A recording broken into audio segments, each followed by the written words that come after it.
le podcast du Této après 3 mois d'absence, un petit peu un comeback. Ouais, la dernière fois que j'ai tourné c'était fin juin, juste avant de partir en vacances. Et en fait il s'est trouvé que juste après mes vacances, j'ai décidé de chercher un nouveau travail. Et je l'ai trouvé. Mais bon, du coup ça a été 2 mois de stress, d'entretien, etc. Donc du coup pour enregistrer un podcast, j'avais pas vraiment ni la foi ni le courage. J'ai pas beaucoup tricoté non plus et tout, donc du coup voilà, ça a été un peu compliqué. En plus il y a eu des stress un petit peu dans ma famille aussi, qui sont en train de se résoudre au fur et à mesure aussi. Enfin bref, donc là la période un peu difficile est passée. Mon fils est à la crèche, ça y est, on est en train de faire temps d'adaptation qui dure une éternité en Allemagne, je ne vous le cache pas. Et voilà, donc c'est ma dernière semaine de liberté avant la reprise du travail. 17 mois de congé parental, ça va faire en plus pour un nouveau travail dans une nouvelle banque. Je pense que ça va être intéressant. Voilà, vous comprenez un petit peu le stress qu'il y avait autour de moi qui fait que j'ai pas trop pu enregistrer avant. Donc en fait, ça va pas être un podcast classique, puisque comme dit, ça fait 3 mois que j'ai pas tourné, etc. Et pendant les vacances, j'ai été taguée par Maureen du podcast La Pivoine Noire et du blog La Pivoine Noire. D'ailleurs, ça m'a vachement touchée parce que j'aime beaucoup ce qu'elle fait. Et le fait qu'elle me tague, bah, j'étais contente quoi. Dire qu'elle regarde peut-être mes podcasts, c'est cool. J'aime bien ça. Et donc Maureen La Pivoine Noire m'a tagué pour le tag des podcasteuses, de tag tricot. Et c'est un tag qui a été lancé par Épaulette pour son pod d'anniversaire. Et je trouve l'idée super sympa, ça permet d'un peu mieux connaître, etc. Donc il y a pas mal de choses que j'ai déjà dites dans mon premier épisode, mais je pense que ça va pas faire trop redite non plus. Et puis comme ça, il y aura un épisode bien dédié à tout ça, si les gens... ça ne les intéresse pas. Si ça ne vous intéresse pas, je vous oblige pas à regarder. Puis si ça vous intéresse, ça peut toujours faire un avis de plus, une opinion de plus, etc. Donc, on va se lancer. J'ai les questions là devant moi sur ma tablette. Donc si je regarde par en bas, c'est parce que je regarde les questions.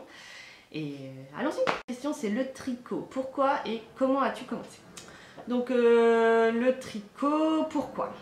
Comme j'avais expliqué donc, ouais, dans mon premier épisode en fait, en 2013, en décembre 2013, mon mari, 2012, décembre 2012, je sais déjà plus. Ouais non, c'est décembre 2012, mon mari a trouvé un nouveau travail. Et c'était un travail qui était très prenant. Et il rentrait le soir vers 10h, 11h, etc. Donc du coup, bah, je passais un peu mes soirées toute seule. Et j'ai commencé un petit peu à m'ennuyer le soir, donc je me suis dit si je trouvais une activité qui me permette de regarder la télé mais tout en restant active et en faisant quelque chose.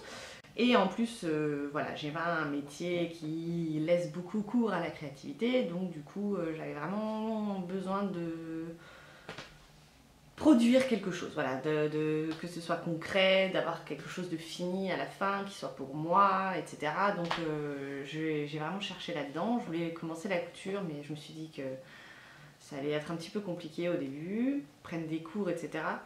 Et du coup, je me suis dit que le tricot, pourquoi pas? Parce que j'avais vu des blogs déjà sur le tricot qui me faisaient vachement envie, avec... des pulls, des machins, des écharpes, des châles, et je me suis dit ouais non mais ça c'est pourquoi pas, hein, l'investissement est peut-être un peu moins onéreux que pour une machine à coudre, etc. Donc pourquoi pas commencer déjà par ça. Donc du coup, comment as-tu commencé? Bah je suis allée dans des magasins allemands. J'ai cherché des livres, donc j'ai acheté Stricken für Dummen, donc le tricot pour les nuls. J'ai acheté encore une autre bible qui s'appelle, je sais pas si je l'ai dans le coin, ça s'appelle Stricken für Anfänger, donc le tricot pour les débutants, etc. Et j'ai acheté une pelote de 100% acrylique que j'ai acheté depuis. Et des aiguilles, et puis bah, j'ai voulu me lancer. Donc j'ai décidé de me lancer le 1er janvier, enfin le 31 décembre. On n'avait rien de prévu au Nouvel An, on était tous les deux avec mon mari, qui n'était pas mon mari à l'époque, tous les deux, enfin on était tous les deux tout seuls à la soirée, pour la soirée du Nouvel An, et voilà. Je me suis décidée à commencer donc le 31 décembre 2012. pour le 1er janvier 2013. Donc ça fait 3 ans et demi maintenant que je tricote. Alors, je suis en train, j'ai comme un doute maintenant. C'est vraiment 2012? Ah bah si, c'est ça. Hein. Oui, oui, c'est ça. On s'est fiancés en juin 2012. Et ouais, il a commencé en décembre. Ouais, c'est ça. Donc c'était en 2012-2013. Donc dans la nuit du 31 décembre 2012 au 1er janvier 2013. Voilà comment j'ai commencé. Qu'est-ce que m'apporte le tricot? Bah en fait, j'ai vraiment trouvé l'activité idéale pour ce que je recherchais. C'est-à-dire que je suis une personne assez stressée, assez angoissée. Voilà. Et j'aime pas m'ennuyer. Je déteste ça. Je déteste être inactive. Je déteste être devant juste la télé à rien faire. Donc j'ai fait ça jusqu'en 2012 et je me demande comment j'ai fait pour tenir jusque-là sans tricoter devant mes séries, etc. Parce que en fait ça m'apporte ça. Ça m'apporte le fait d'être occupée, d'avoir les mains occupées, etc. Ça me déstresse énormément, je trouve. Quand on parle de tricothérapie, mais je comprends mais à 100%. Parce qu'on est concentré sur son produit, sur le tricot, et du coup on pense pas à tout le stress qu'on a eu dans la journée, etc. Et en plus, le côté je produis quelque chose de mes mains, je fais quelque chose moi-même, qui à la fin est concret, quoi. Quelque chose qu'on peut porter, qu'on peut utiliser, qu'on peut offrir, enfin c'est vraiment un truc vrai, c'est du solide, c'est du concret. Parce que bon, comme dit, moi je travaille dans la banque, c'est pas toujours très... voilà, c'est pas transcendant, enfin j'aime mon métier, il n'y a pas de souci à ce niveau-là, mais c'est vrai que ça laisse pas beaucoup de part à la créativité, et puis il n'y a pas de concret, quoi. Donc du coup, le tricot à côté, ça me permet d'avoir ça, de faire quelque chose, et puis à la fin de me dire, je peux le porter, je peux le mettre, je peux l'offrir, je peux l'utiliser, et c'est utile. Alors, mon premier ouvrage, donc pareil, je l'avais montré dans mon premier podcast, le premier épisode de mon podcast, pardon, c'était un snood. Donc en fait ce que j'avais fait, c'est que j'avais d'abord commencé à faire une longue bande pour m'entraîner à faire le point endroit, le point envers, etc. Une fois que je maîtrisais le point endroit et le point envers, je me suis dit que je vais me lancer dans un projet.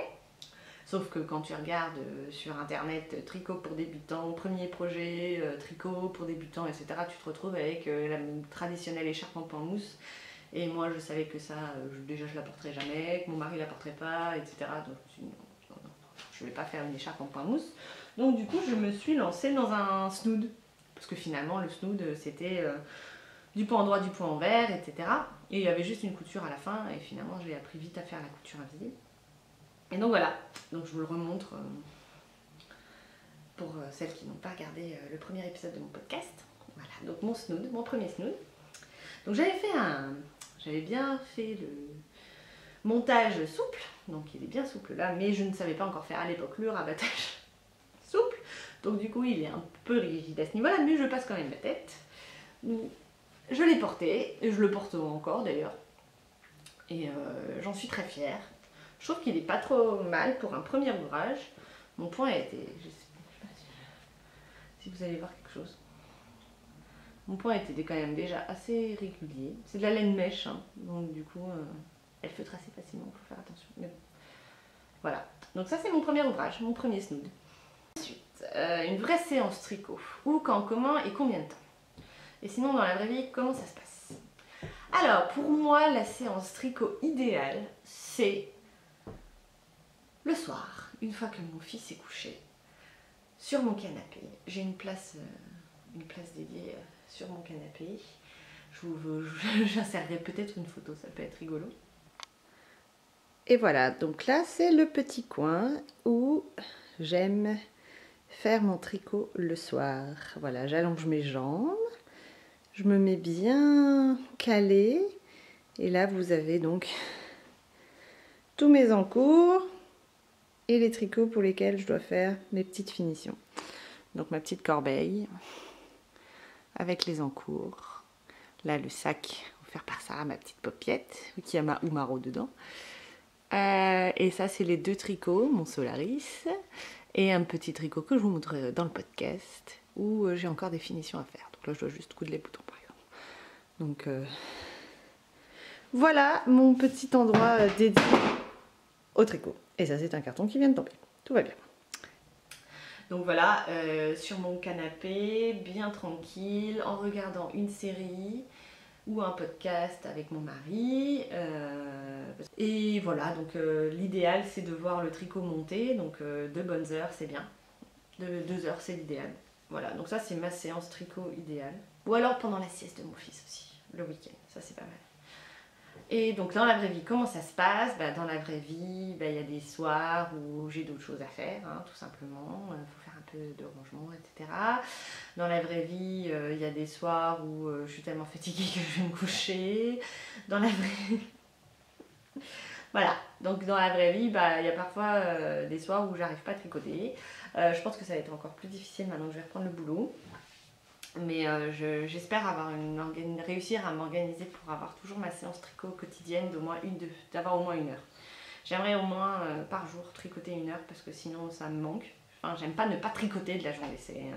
Ça m'arrive encore de temps en temps pendant 1 semaine de ne pas tricoter parce que j'ai trop de stress, trop de machin, trop de trucs. Et je le ressens au bout d'1 semaine en fait que ça me perturbe quoi. Donc vraiment, il faudra que je trouve un moyen de m'organiser pour pouvoir allier travail, bébé, ménage, courses, faire à manger, etc. Ça va être sympa, ça va être sympa. J'ai hâte de voir ça. Mais je suis contente, enfin, j'ai hâte aussi de reprendre le boulot parce que ça commence à me manquer quand même.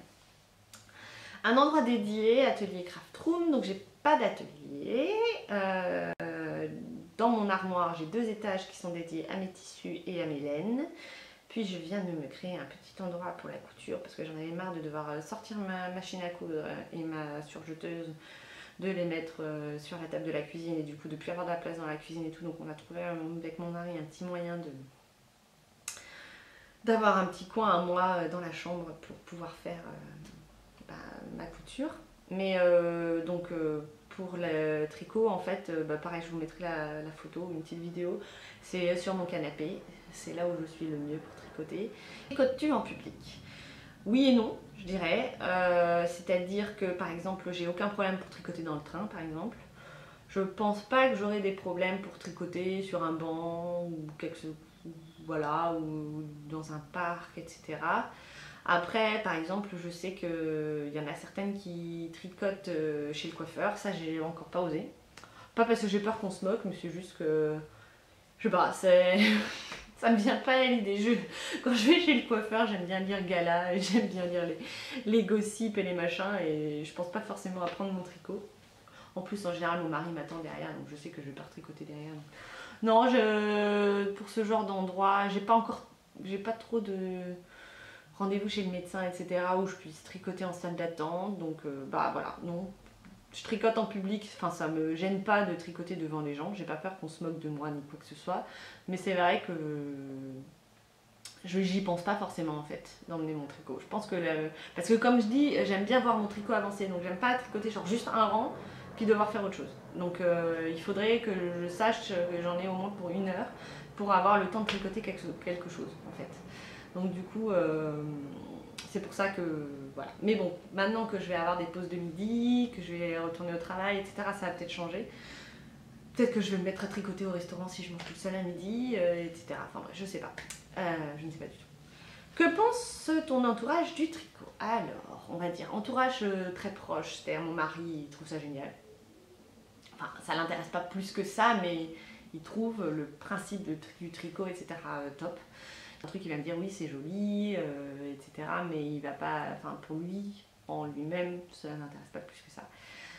Mes parents trouvent ça top aussi. Enfin, mon père trouve ça génial. Sa maman tricotait, malheureusement elle n'a pas pu nous apprendre, mais c'est sa maman qui tricotait.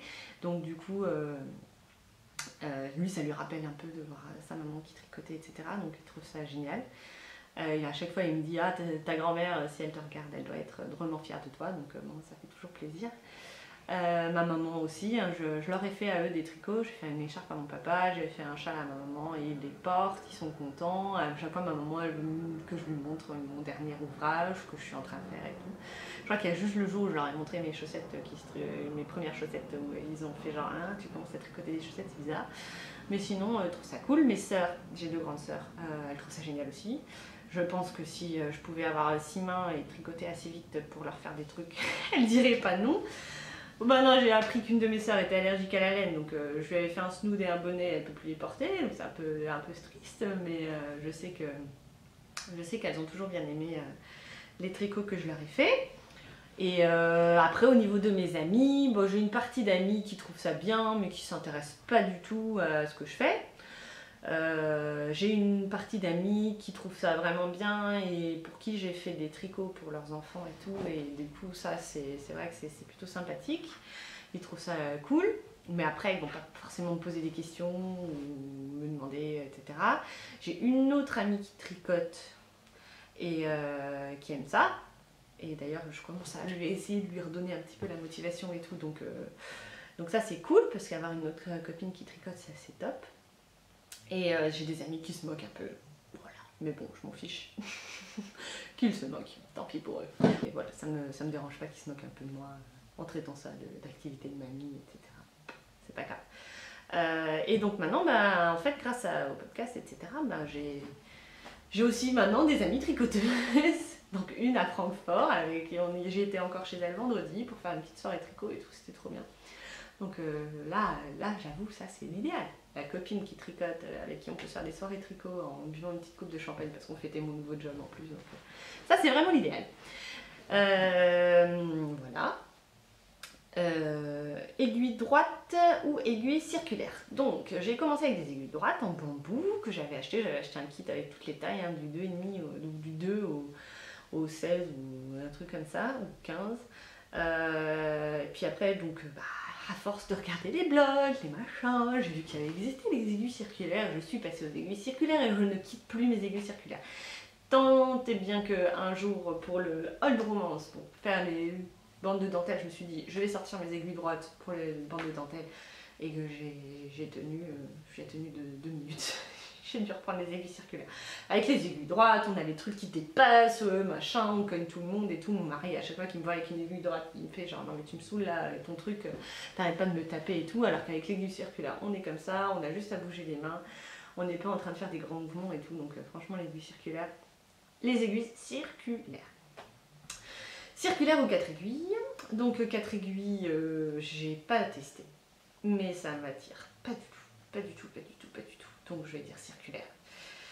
Non, le 4 aiguilles, ça me tente pas du tout de devoir... non. Je vois ma belle-mère qui tricote avec des aiguilles 4 aiguilles, et je suis admirative parce que franchement, je trouve ça... Pas que je trouve ça compliqué, mais... Enfin, ouais, si, je trouve ça compliqué en fait. T'as tes 4 aiguilles, puis t'as une 5e... non, je suis pas... Ça m'intéresse. Magic Loop ou aiguille 23 cm. Donc pour l'instant, moi c'est Magic Loop. J'avoue que je m'en sens bien avec le Magic Loop. Je trouve pas que ça fasse de démarcation. J'ai jamais vraiment eu le sentiment que ça faisait des démarcations. Alors peut-être que je les vois pas ou je sais pas, mais moi en tout cas, j'arrive bien à la serrer, donc je trouve que ça passe bien.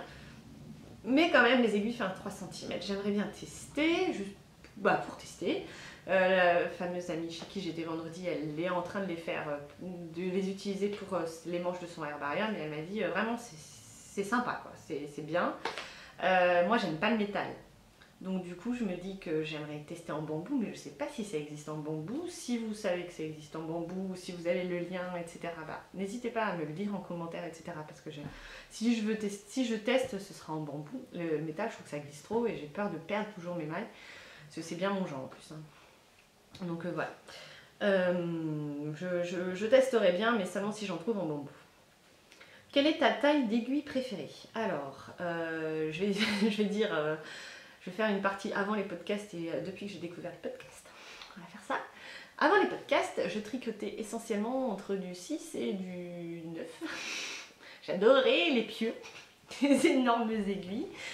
Donc Mahou Maro par exemple, c'est du 9 mm. J'avais acheté de quoi faire le Léon, donc 8 mm, etc. Je trouve que pour moi c'était une taille d'aiguille qui monte très vite et qui est très sympa. Donc j'avoue que c'était vraiment les aiguilles que je préférais, parce que ça monte vite. Maintenant, après la découverte des podcasts, après la découverte du fil fingering, des magnifiques laines que nous pouvons trouver dans le commerce un peu alternatif des tricoteuses, j'avoue que j'aime bien autour de 4 mm. C'est-à-dire 3,5, 4, 4,5. Ça fait, ouais, je pense que c'est ces trois tailles-là qui me conviennent le mieux. 3,5, j'ai beaucoup de projets en 3,5 et c'est vrai que ça monte quand même. C'est un peu lent, mais ça monte quand même. 4,5 pour un châle, je trouve que c'est top parce que ça permet au tricot d'être bien aéré et de monter assez vite. Donc voilà, je dirais entre 3,5 et 4,5. Quelle est ta marque d'aiguille préférée? Donc moi c'est Knit Pro. Enfin je connais que ça en fait. Je n'ai pas testé d'autres. Donc j'ai les Knit Pro Symphony en bois. Tu sais, elles sont multicolores là. Je vais essayer là. Hop. Je vais vous montrer. Voilà. Pochette à aiguille. Donc voilà, moi j'ai celle-là majoritairement. Les aiguilles Symphony Knit Pro. Donc les aiguilles Knit Pro Symphony, c'est celles que j'utilise bien. Après, je trouve qu'elles sont pas très pointues. Donc du coup, comme j'avais des trucs de dentelle à faire, j'ai investi dans les... attendez, je vous trouve ça aussi. Juste que je récupère. Hop. Bon, et donc, j'ai investi dans les aiguilles Knit Pro Carbons. Carbons. Je sais pas comment elles se prononcent. Voilà, attendez. Voilà. Donc elles sont en fait, le bout est en métal et était assez pointu. Et le reste, c'est pas lisse en fait. C'est... J'ai envie de dire que c'est du carbone, mais je crois pas quand même. Enfin bref, elles sont légères, elles glissent pas et puis elles sont bien pointues. Donc ça, je trouve qu'elles sont... Je regrette pas mon investissement. J'ai acheté le kit de départ qui va du 3 au 4,5. Donc effectivement, les aiguilles que j'utilise le plus souvent maintenant. Et je trouve que ça rend bien. Pardon.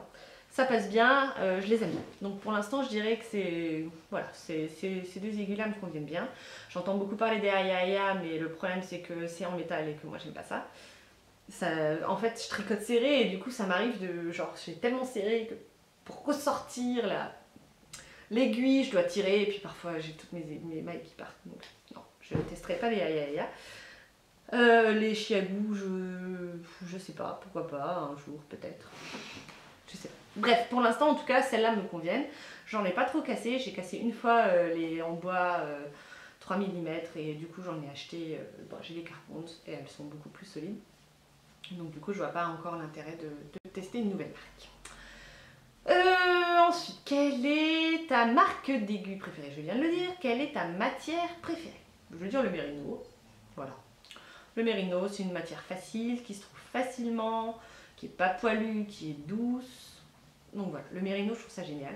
Après, quand il est mélangé à la soie, bien sûr, hein, mais parfois, on ne peut pas tout faire en mérino et soie. Là, je tricote de la laine qui est en alpaga, je trouve ça un petit peu poilu. J'aime moins, mais elle est douce et tout, donc ça, c'est vraiment pas un souci. Ça n'a rien à voir avec la douceur. Je trouve juste que le mérino, c'est facile. Voilà, on en trouve partout. C'est doux, enfin pour un classique, c'est un vrai classique et je trouve ça génial.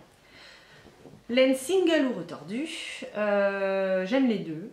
Je trouve que pour un châle, la laine single c'est beaucoup plus sympa parce que c'est plus soyeux et c'est plus moelleux. Donc j'aime bien, pour les châles j'aime bien la laine single.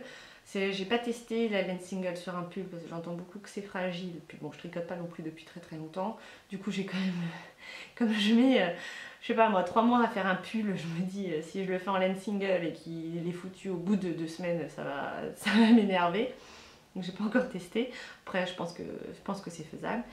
Et pour les pulls, je préfère les retordus. Pour les gilets, les choses comme ça, c'est plus solide et c'est vrai que ça se voit direct. Hein, on peut tirer, ça se casse pas. Donc voilà. Je dirais ça. Pour les châles, la single et pour les pulls, la retordue. Ton avis sur l'acrylique? Alors, pas d'avis. Enfin, si j'ai un avis. Non, j'ai pas d'avis. Je trouve ça bien l'acrylique parce que ça permet effectivement pour certains projets de faire un chouette truc à pas cher. C'est vrai qu'il y a des acryliques chers, genre chez Fil d'Art et tout. Enfin, moi je connais pas du tout. Je sais pas du tout la qualité que c'est parce que j'ai jamais tricoté de Fil d'Art, ni de Bergère de France, ni de choses comme ça. Moi j'ai tristé les trucs allemands en fait, les basiques allemands. Vous avez Fil d'Art, moi j'ai pas de Fil d'Art donc du coup je trouve ça pratique dans le sens où par exemple pour un petit gilet quand on offre en fait voilà c'est ça, c'est que on offre un gilet au tricot à une amie pour sa fille et on lui dit voilà, c'est de la belle laine, fais attention, faut que tu la laves à la main, etc. Bah, je pense que si la personne n'est pas tricoteuse elle-même, ça va la gaver.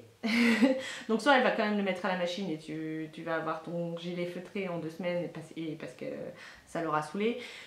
Ou alors elle va jamais lui mettre parce qu'il faut le laver et que voilà, un bébé ça tâche, etc. Donc du coup pour ce genre de projet là, quand on offre à une personne qui elle-même ne tricote pas, qui connaît pas trop ce genre de truc, je trouve que c'est bien d'avoir de l'acrylique parce que moi ça se met en machine et on se pose moins de la question.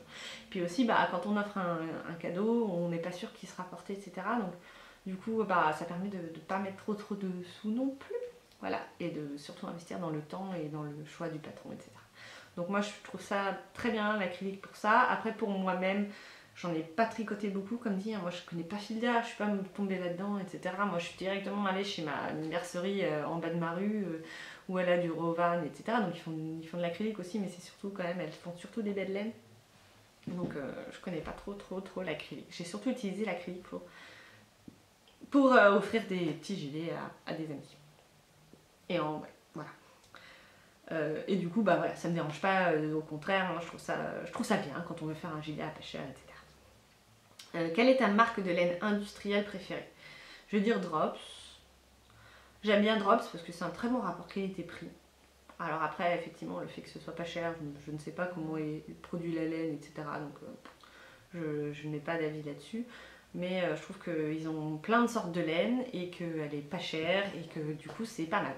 Enfin, ouais, moi j'aime bien la Drops. J'ai beaucoup tricoté de la Rowan, je sais pas comment ça se dit en anglais, que je trouve pas mal. Enfin, il y en a une dont j'aimerais me débarrasser d'ailleurs, c'est la Cocoon, parce que j'en ai acheté 30 millions et qu'en fait bah, je la tricote pas parce qu'il y a du mohair dedans et que bon, enfin, j'aime pas la tricoter. Donc si ça intéresse quelqu'un, dites-le moi, hein, il m'en reste au moins une quinzaine de pelotes. J'ai testé Lang que j'ai bien aimé aussi. J'ai testé Debbie Bliss.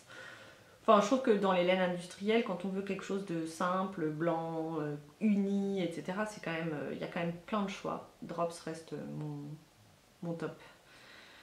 Ma marque de laine teinte à la main préférée, je vais dire pâte de velours. Il y a laine labourée aussi. En fait, pâte de velours, pourquoi? Enfin, j'aime son concept en fait. J'aime le fait qu'on ne soit pas obligé d'attendre une vente. Elle a un choix de couleurs ahurissant, elle a un choix de base ahurissant et on peut faire commande personnalisée sur Etsy. Il suffit de dire la base qu'on veut, la couleur qu'on veut. En plus, elle est d'un conseil génial. Genre, je voulais commander du vieux rose pour mon air barrière, mais elle m'a dit ah, le vieux rose, machin, sur le mérino tout court, ça donne pas du tout la même chose, etc. Donc, je te conseillerais plutôt de prendre cette base là. Puis, comme la base qu'elle me proposait, j'aimais pas trop, du coup, on a trouvé une autre nouvelle couleur ensemble et franchement. Voilà, j'ai beaucoup aimé ce service-là. Et le fait que ce soit personnalisé. On peut choisir sa base, son truc, et en 3 semaines, on a sa laine. Alors qu'attendre une vente, c'est toujours un peu compliqué parce qu'on n'est pas sûr d'avoir le stock. Si on a déjà la couleur qu'on veut, enfin on sait déjà la couleur qu'on veut, et que bah, au moment où on appuie sur mettre dans le panier, bah, il n'y en a déjà plus. Parfois, moi, ça m'embête un peu. Donc du coup, c'est vrai que pour ça, pâte de velours, je trouve ça génial. Laine amourée est super douce et super géniale à tricoter, donc j'aime beaucoup ce qu'elle fait aussi. Je trouve qu'elle a des très belles couleurs. Puis c'est bien, les laines taffes à la main, c'est un peu chiné et tout, donc ça j'aime vraiment beaucoup. La Féfil aussi j'aime beaucoup. Mais bon, j'en ai pas testé non plus 30 millions, hein, vu que je ne tricote pas depuis très longtemps, puis je ne connais pas les podcasts depuis super longtemps. J'ai testé Malabrigo aussi. Enfin non, j'ai pas encore testé de Malabrigo, mais j'en ai acheté. Madeline Tosh, j'ai testé, ils ont des couleurs absolument sublimes aussi. Bon, c'est entre l'industriel et le teint à la main aussi. Bref. Du coup, voilà. Voilà. Quels sont tes revendeurs préférés en ligne et boutique physique? Alors, bah, moi, c'est surtout en ligne, parce que les laines que j'aime, je les trouve pas dans des magasins à Francfort. Donc en ligne, moi j'ai Lanade, lanade.de. C'est top, ils ont Malabrigo, ils ont Madeline Tosh, ils ont Drops. Donc ils ont 3 marques de laine top. Madeline Tosh, ça fait pas très longtemps, donc il y a des problèmes de stock, mais en tout cas, en même temps, ils ont l'air d'avoir du choix quand même. Donc ça, c'est mon revendeur en ligne préféré. Et en boutique, en physique, donc j'ai ma petite mercerie en bas de la rue, mais là, ça fait au moins 1 an que j'y suis pas allée, parce que bah, comme Elle vend pas non plus les laines que... Elle vend pas la Féfil, elle vend pas les Namouré, elle vend pas de Malintosh, elle vend pas de Malabrigo. Du coup, je les achète en ligne maintenant. Donc j'y suis pas allée depuis très très longtemps. Elles vendent surtout Rovan, Lang, David Bliss, les trucs un peu plus industriels. Mais j'aime bien y aller quand même. La dame est sympa, en plus elle connaît la France. Je crois que la famille de son mari vit en Alsace, donc du coup c'est vrai qu'on discute, etc. C'est sympa aussi. Et en boutique physique, la seule que je connais, en fait, c'est Lille Wiesel, parce que la dernière fois j'avais 3 heures d'attente entre mon train, entre deux trains, et du coup je suis allée avec mon fils chez Lille Wiesel, et j'ai acheté justement de la Malabrigo pour me faire un pull, et de la laine Fonty pour faire un petit gilet à une amie, enfin à la fille d'une amie. Et voilà, donc j'ai adoré leur boutique. J'ai pas pu aller en haut parce que j'avais mon fils et qu'il était en poussette et que... Enfin voilà, il y avait des marches. Mais c'est une petite boutique sympa, dans un petit... dans un passage, voilà, le passage parisien. Et c'était vraiment très très jolie boutique, j'ai été servie super bien, super sympa, elle m'a donné des conseils et tout. J'ai adoré. Quelle laine as-tu envie de découvrir? Bah toutes. J'ai vraiment envie de découvrir toutes les laines possibles et imaginables. J'aimerais By Simone. J'aimerais découvrir les laines de Madeleine et Philibert, dont on entend beaucoup parler en ce moment. J'aimerais découvrir les laines de Color of the Moon. Enfin, j'aimerais, si je pouvais toutes les tester un jour. Mais je crois que j'aurais pas assez de projets, pas assez de vie pour pouvoir toutes les tester. Bon, voilà.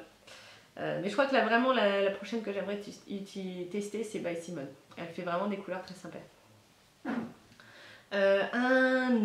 Comment choisis-tu ta laine? Ah non, d'abord il y a quelle est la taille de ton stash. Je vais vous faire une petite vidéo, je pense, pour montrer la taille de mon stash. Au final, il n'est pas si énorme que ça. Mais en fait, c'est surtout que c'est des laines qui sont là depuis très longtemps. Parce que j'avais acheté des laines pour faire des projets, et finalement je ne les ai jamais fait. Et entre temps, il y a eu des cales qui se sont organisés, qui se sont mis entre deux trucs, et du coup, je me suis focalisée sur mes cales, et du coup, les laines que j'avais achetées, elles restent. Donc en fait, il n'est pas énorme, mais il est vieux, mon stash. Donc je vous mettrai une photo ou je vous ferai une petite vidéo, je sais pas, voilà. J'ai des écheveaux célibataires aussi, parce que je les avais achetés comme ça et qu'en fait, j'ai pas d'idée de quoi en faire. Parce que pour un projet, j'ai utilisé 3 pelotes au lieu de 4, et du coup 3 écheveaux au lieu de 4, et du coup j'ai un écheveau en trop. Donc du coup j'ai quand même des écheveaux célibataires qu'il faut que j'associe à des projets. Et donc voilà mon stash. Donc vous voyez, j'ai une grosse boîte comme ça. Donc dans cette grosse boîte, vous avez mes laines pour mes futurs projets. Donc par exemple là, je vous montre mon futur Breathing Space qui est là. Mon Brium qui est là. Ça, ce sera aussi un châle à un écheveau. Un autre châle à un écheveau, c'est le calquis des staches. Ça, c'est des petites pelotes que j'ai achetées pour faire un petit gilet à la fille d'une amie. Donc là, ça c'est des pelotes que j'ai depuis longtemps, mais je ferai peut-être quelque chose pour ma filleule. Là, vous avez mon Léon. Qu'est-ce qu'on a d'autre dans mon stash? Ça, c'est un reste de laine qui va en fait avec une laine qui est un peu plus bas. Je sais pas si on va voir. Là, vous avez ma Umaro. Ça, c'est des fils à chaussettes. Ça, c'est le futur pull de Justina Lorkowska que j'ai gagné. Voilà, qu'est-ce qu'on a d'autre? Je m'amuse, hein. Ça, c'est mon futur Il Grande Favorito. Ça, c'est encore des fils à chaussettes. Voilà. Ça, c'est mon futur Ravello. Et ça, en fait, c'est du crochet.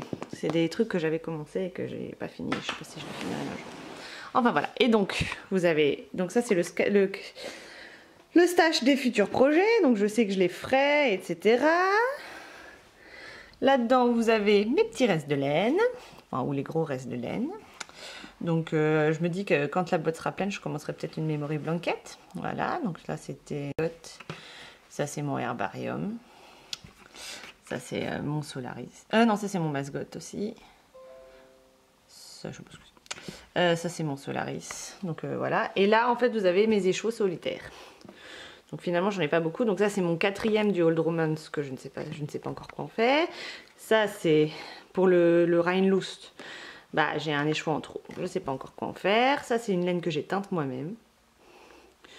Et que je ne sais pas, mon mari n'est pas fan, donc bon, je ne sais pas. Ça, j'ai pas encore trouvé de projet non plus, c'était dans la truc. Voilà, bon, ça c'est les écheveaux pour lesquels j'ai pas encore trouvé de projet et qui sont un peu solitaires, pas parce que je les choisis, mais parce que c'est comme ça. Voilà. Donc là, vous avez vraiment les choses, je sais que je les tricoterai un jour. Et là, dernière boîte. Alors désolé pour le bazar que vous allez voir, voilà, c'est celle-là. La dernière boîte. Et en fait, ça c'est les laines que je sais que je ne tricoterai pas. Donc il y a Candy Wool un jour qui avait dit qu'il y avait une association qui reprenait les vieilles laines, etc. Bon après, s'il y en a qui vous tentent, hein, je suis prête à faire un petit envoi, un petit destage. Donc ça c'est de la Rovan Cocoon. En fait elle est très poilue, il y a du mohair dedans et du coup je l'ai tricoté une fois et j'ai pas plus aimé que ça. Donc j'ai la masse de laine, parce que j'avais acheté ça pour faire un pull et qu'en fait je ne le ferai jamais, plus des restes de laine, voilà. Ça c'est le reste de la Debbie Bliss, pour lequel j'avais fait le petit gilet hooligan. Il m'en reste plein, je sais pas quoi en faire, parce que j'en ai marre de tricoter du blanc. Ouais, ça c'est aussi un reste de moitié coton, moitié laine. Enfin voilà, c'est des restes de laine que je sais que j'utiliserai pas et que... Si vous en voyez une dans le lot qui vous tente, hein, celle-là je l'ai en bleu clair aussi par exemple. Dites-moi, hein, je veux bien faire un envoi pour décider d'un prix, parce que bon c'est quand même de la laine qui est assez belle. Hein. Et puis on peut en discuter, voilà. Donc vous avez mon stash, donc cette boîte de laine qui sera pas utilisée, la boîte de laine qui sera utilisée mais on ne sait pas encore quoi, les restes, et ma boîte avec les écheveaux. Voilà, voilà. Mais comment je choisis ma laine, c'est la question d'après. C'est donc maintenant, j'essaie vraiment de choisir un projet et de prendre la laine qui va avec. C'est voilà, je n'ai plus du tout envie d'acheter sur un coup de tête. Je veux vraiment que chaque laine qui soit achetée soit associée déjà dès le départ à un projet. Quitte à en changer après, hein, mais en tout cas, je veux voilà, que la laine soit choisie en fonction du projet que je veux faire. Un no-buy est-il envisageable? Oui. Enfin oui, mais comme c'est Ambient qui a dit ça, d'ailleurs Mathilde du podcast Ambient qui a dit ça, oui, mais si jamais j'ai envie d'acheter parce que j'ai un nouveau projet en tête, etc., je ne vais pas m'en empêcher. En fait, comme genre j'ai lancé le no-buy en avril, je crois, je me suis mise dans un no-buy, mais voilà, je suis allée chez Lille Wiesel, j'avais 3 heures d'attente entre mes deux trains, il y avait Lille Wiesel sur le chemin, j'y suis allée, je n'allais pas rien acheter. Donc bien sûr j'ai acheté quelque chose, mais j'ai fait en fonction du projet que j'avais en tête. Donc no buy oui, mais dans une... voilà, je ne m'empêcherai pas d'acheter si j'ai envie d'acheter. Voilà, pareil pour le Breathing Space, j'ai décidé de me lancer dans le cadre du Breathing Space, et ben j'avais la laine contrastante et j'avais pas la laine principale, ben, j'ai décidé de... j'ai acheté la laine principale. Voilà, je ne me suis pas empêchée d'acheter de la laine. Tu tricotes la chou serrée, je tricote serré, voilà. Chaque fois que je fais un échantillon, il est trop petit. Enfin, oui, enfin, je dois mettre plus de mailles. Bref, je tricote serré, je ne sais pas pourquoi. C'est comme ça. Voilà, donc échantillon, bonne ou mauvaise élève, cancre, je dirais. Genre là, pour le rôle romain, j'en ai pas fait. En me disant, bah voilà, je sais que je tricote serré de toute façon, donc je vais faire la taille M au lieu de faire la taille S, qui devrait correspondre à mes mensurations. Et puis ben, on verra au blocage si je peux l'agrandir un peu, s'il est vraiment trop petit ou voilà. Donc en gros, je tricote en général une taille au-dessus de ce qui est préconisé pour ma taille. Mais j'en fais quand même pour certains trucs. Genre pour... Enfin pour les châles non, je fais pas d'échantillon pour les châles. Je l'avais fait pour le herbarium et au final avec le blocage, voilà, et puis en fait j'aurais dû faire la taille au-dessus parce que je regrette un petit peu, il y a trop petit pour moi. Voilà, donc maintenant j'ai décidé que je ferai toujours la taille au-dessus de ce que je suis censée faire. Et comme ça je me pose pas trop la question, et puis pour la longueur on peut toujours voir en fonction de soi. Sauf pour les bariums parce qu'il se faisait du bas vers le haut, ça c'est un peu bête. Pour ou contre le blocage, donc en fait j'étais plutôt contre, enfin, ça dépend ce qu'on appelle blocage. Laver et sécher à plat, oui bien sûr, hein, je vais pas offrir quelque chose que j'ai pas lavé avant. Mais il y avait, enfin, le blocage du tiré, etc. Je le faisais jamais avant. Maintenant, je l'ai fait pour mon mascotte. J'ai trouvé ça pas mal. J'ai testé un blocage à la vapeur pour mon Solaris que je trouve pas mal aussi. Donc voilà. Maintenant, mais je suis pas, voilà, je suis plutôt genre je lave, je mouille et je fais sécher à plat.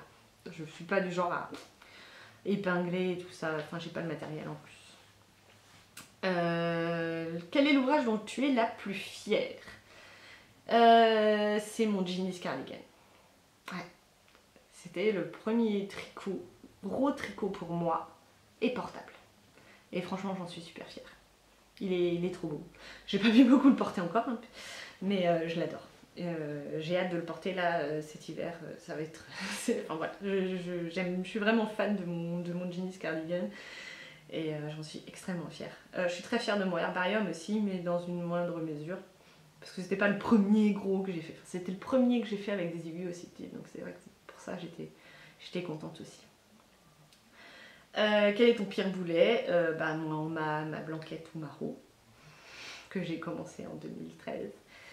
Et je n'ai pas avancé. Enfin si, elle est au 1/5. J'ai fait 1/5 de ce que je veux faire. C'est une catastrophe. Je n'arrive pas.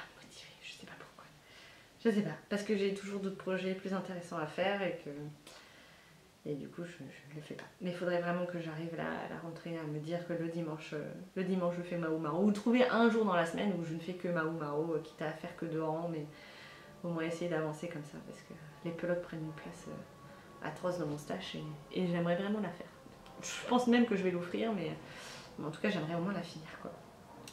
As-tu déjà patronné? Alors je vais dire non, parce que en fait j'ai jamais créé de patron, c'est-à-dire que j'ai pas mis ça sur un papier que j'ai transmis à d'autres personnes. Par contre, j'ai déjà fait mes propres designs, entre guillemets. Hein. J'ai fait un bonnet par exemple, le Billy Beanie, que vous pouvez trouver sur Ravelry, mais j'ai pas créé de tuto, mais si vous allez dans mes projets, vous pouvez le voir. C'est un bonnet que j'ai avec une torsade toute simple. Hein. Et le gilet que j'avais fait pour l'ami de ma soeur. En fait, il m'avait filé un gilet du commerce et il m'avait dit fais-moi le même en tricot. Donc j'ai reproduit son gilet, voilà, mais j'ai pas créé de patron. C'est-à-dire que j'ai les instructions pour sa taille, pour son truc, mais j'ai pas créé de patron pour les autres. Mais ça me dirait bien de tenter un petit peu pour voir un peu si j'en suis capable. J'ai une idée j'ai un pull que j'ai en tête que je ne trouve plus dans le commerce et que j'aimerais du coup faire moi-même parce que c'était j'avais un pull que j'adorais, que je mettais tout le temps, mais il s'est trouvé, je sais pas, une mythe ou un truc comme ça et du coup je n'ai plus ce pull et je ne le retrouve plus à un équivalent dans le commerce, donc je me dis je vais me tricoter de moi-même. Mais voilà, pour ça il faudrait que j'arrive à le patronner ou que j'envoie mon dessin à une patroneuse pour qu'elle le fasse pour moi. Je sais pas. Bon, il y a peut-être peu de patroneuses qui seraient capables de faire ça. Quel est ton dernier coup de cœur pour un patron? Le Breathing Space, je dirais. Il y a Lena Mouret qui organise un cas à partir du 1er octobre pour ce pull. C'est un pull avec des rayures, puis les rayures elles partent en diagonale. Il est très très beau je trouve et j'ai envie de le faire. Et donc je dirais que c'est mon dernier coup de cœur. Il y a aussi le pull que j'ai demandé à... Voilà, lors du Cal du printemps, j'ai gagné un patron et j'ai choisi un patron de Justina Lorkowska. Mais je sais plus le nom du pull, mais c'est un joli pull. Et donc ça faisait partie de mes coups de cœur. Mais en gros, un coup de cœur, j'ai envie de le tricoter tout de suite. C'est un peu dangereux. J'essaie de pas trop regarder. Teinture, filage, tissage. Teinture, oui. Ça m'intéresse beaucoup. J'ai teint déjà un écheveau que j'ai offert à Manu Mania. Manu fait du tricot. Ma swappeuse. Ma swappée. Oh, je sais plus celle à qui j'ai fait, qui a reçu mon swap. Et j'ai vraiment beaucoup aimé ça. Après, ça prend du temps et c'est pas forcément facile. Mais en tout cas, j'ai vraiment bien aimé. Filage, tissage, ça m'intéresse pas. Je trouve que je prends déjà énormément de temps pour ce que je fais déjà. Si je dois rajouter ça, ça me ferait encore plus de temps. Et puis du coup, j'aurai encore moins de temps pour le tricot, etc. Donc, je pense que je le ferai jamais. Même si je trouve ça assez impressionnant. Et j'aime bien regarder les gens le faire. Mais moi, je sais que j'aurai pas la patience. tes chaussettes idéales, elles sont tricotées comment? Mes chaussettes idéales, elles se tricotent toutes seules. Voilà, je vais dire ça. Je ne suis toujours au même point de mes premières chaussettes. Je n'ai pas du tout avancé. En fait, ça ne me plaît pas. Je sais pas pourquoi. J'arrive pas. Maintenant, comme dit, je vais avoir des pauses de midi, etc. Peut-être que je vais tricoter des chaussettes pendant mes pauses de midi. Je sais pas. Mais en tout cas, pour l'instant, le soir, je trouve toujours plus intéressant à tricoter que de tricoter des chaussettes. Pour moi, ça prend trop de temps pour ce que c'est. Donc voilà, mes chaussettes idéales se tricotent toutes seules. Je tricote pour moi ou pour les autres? Eh bien, je tricotais avant beaucoup pour les autres, pour les enfants de mes amis, pour cadeaux de naissance, etc., pour mes sœurs, pour mes parents. J'avais très peu de tricot pour moi, et puis, mais comme voilà, mais ça c'était avant. J'ai découvert les podcasts, j'ai découvert des patrons géniaux que je voulais faire pour moi, et depuis, je ne tricote quasiment plus que pour moi. C'est même devenu quasiment une plaie de devoir tricoter pour les autres.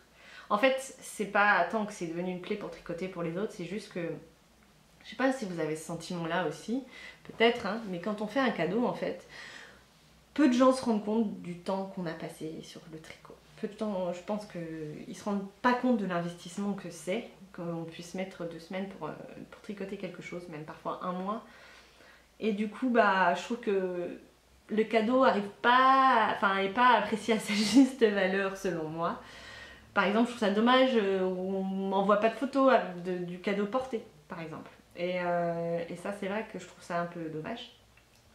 Parce que bah, quand on fait quelque chose, on aime bien voir s'il a été porté, ou parce que peut-être qu'on s'est complètement planté au niveau de la taille et que du coup, moi je préfère qu'on me dise, hein, bah, du coup elle l'a pas porté parce que bah, la taille était trop grande, trop petite. Ça me permettrait d'avoir un retour, de savoir.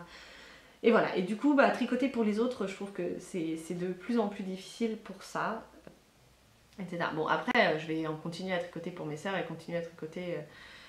Mais voilà, par exemple, pour les cadeaux de naissance, je vais vraiment réserver ça à des amis où je sais que ça leur plaira et qu'elles le mettront à leur fille.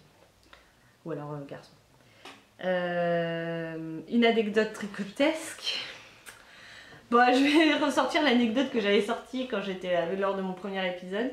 Une anecdote tricotesque, c'est quand j'ai commencé le tricot. Et que je suis arrivée dans le magasin et que j'ai dû choisir une laine et des aiguilles et que j'ai acheté des aiguilles double pointe au lieu d'acheter des aiguilles droites normales. Parce que je me suis dit, waouh, 5 aiguilles pour le prix de 2, mais c'est juste génial, wouhou! Voilà. Et en fait, bah non, c'était pas génial du tout. Elle glissait de partout, c'était trop petit, enfin, c'était une horreur.